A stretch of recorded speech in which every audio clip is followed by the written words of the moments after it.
사목단상, 오늘 할 이야기는 바로 이겁니다. 본당 가서 무엇을 확인해야 될 것이냐, 특히 코로나 시대 때 무엇을 확인할 것이냐 입니다.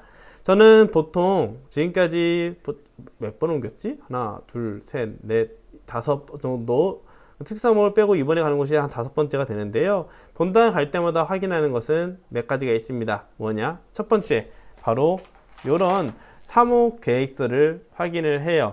그 본당의 예산 규모가 어느 정도인지, 그리고 어떤 단체가 있는지, 그리고 어느 정도 어떤 행사가 있고 어느 정도 규모로 재정적 규모와 관심도가 있는지를 확인을 합니다.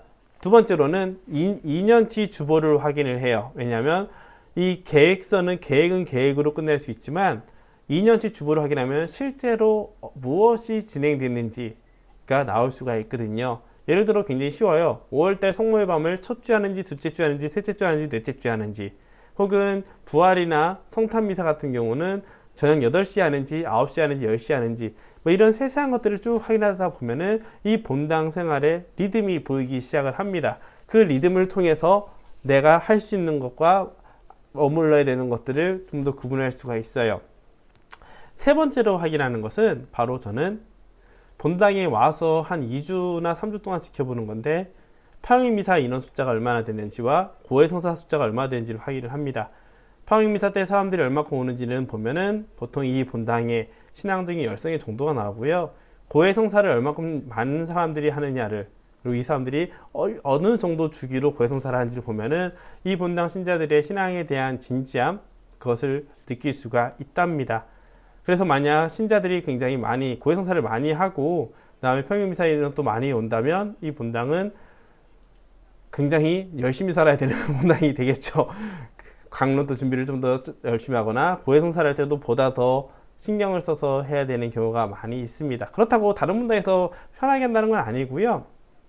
아무래도 자주 하시는 분들, 일정 주기적으로 꾸준히 하시는 분들은 자기 내적 성찰의 정도가 좀 더 깊거든요. 그래서 그 정도의 깊은 것을 보고 그에 대한 대응을 하기 위해서 열심히 해야 된다는 의미입니다. 그리고 마지막으로 제가 확인하는 것이, 이거는 제가 주일학교 담당, 청년 담당 신부라 할지라도 꼭 확인하는 것이요, 성인 담당 교육 프로그램들이 무엇이 있는지를 확인하는 편입니다.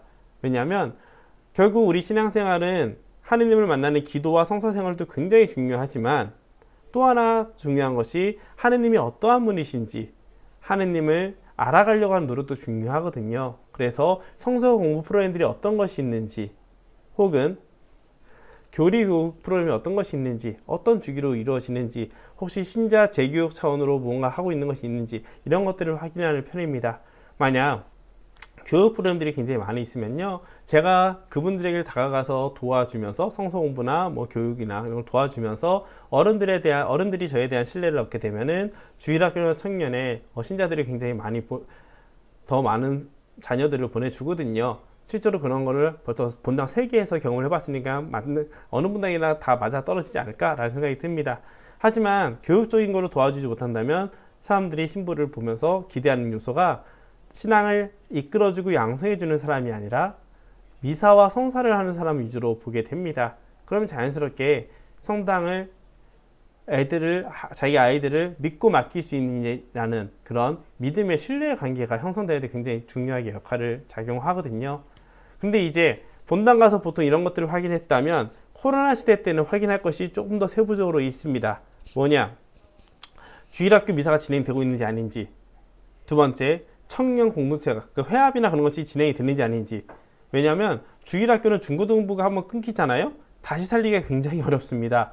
제가 예전에 어떤 본당에서 4명 있는 본당에서 시작을 해서 10대명을 만드는 적도 있었지만 굉장히 많은 에너지가 필요하고 굉장히 많은 힘이 필요해요. 거기다가 자칫 중고등부 학생이 적다는 얘기는 앞으로 주일학교 교사로 올 수 있는 사람들이 적다는 뜻이고, 그 얘기는 반대로 지금 현재 있는 교사들이 언제까지 계속 하고 있는지, 자칫 새로운 사람이 없어서 버티고 있는 것이 아닌지라는 생각도 들 수가 있습니다. 그러면 총체적인 어려움이 생기겠죠. 또 초등부 주일학교가 무너졌다? 거의 활동을 하고 있지 않는다면 복사단이 운영이 안 될 거예요. 복사단이 운영이 안 되면 어떤 일이 벌어지느냐? 성당 대축일이나 전례 때 대축일 전례에 맞는 장엄한 미사를 하기가 굉장히 어려워집니다.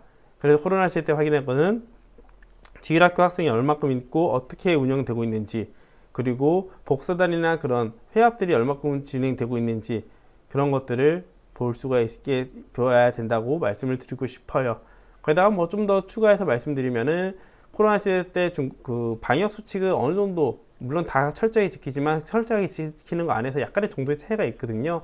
예를 들어서 지금 6인까지는 모임이나 회합이 가능하잖아요. 그것을 하고 있는지 아닌지.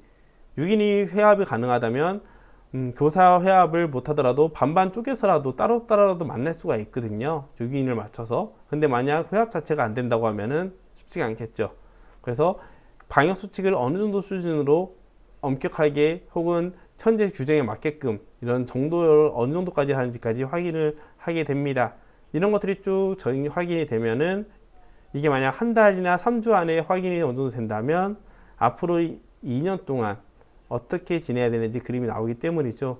그러한 다음에 결국 주인신부님의 결정사항에 따라서 모든 것이 변하기 때문에 주인신부님과 이야기를 통해서 주인신부님의 허락하에 움직일 수 있다면 무언가 활동을 하고 활성화시킬 수 있는 씨앗을 뿌리든지 결실을 맺든지 혹은 땅을 다지기만 하고 가는지 이런 것들이 결정이 된답니다. 그래서 이것들은 많은 분들에게 다른 이번에 새로 본당 부임하는 신부님들에게도 도움이 되면 좋겠다라는 생각, 그리고 또 신자들이 새로운 신부님이 왔을 때 무엇을 중심으로 이야기하면 좋은지에 대한 팁으로 말씀을 드렸습니다.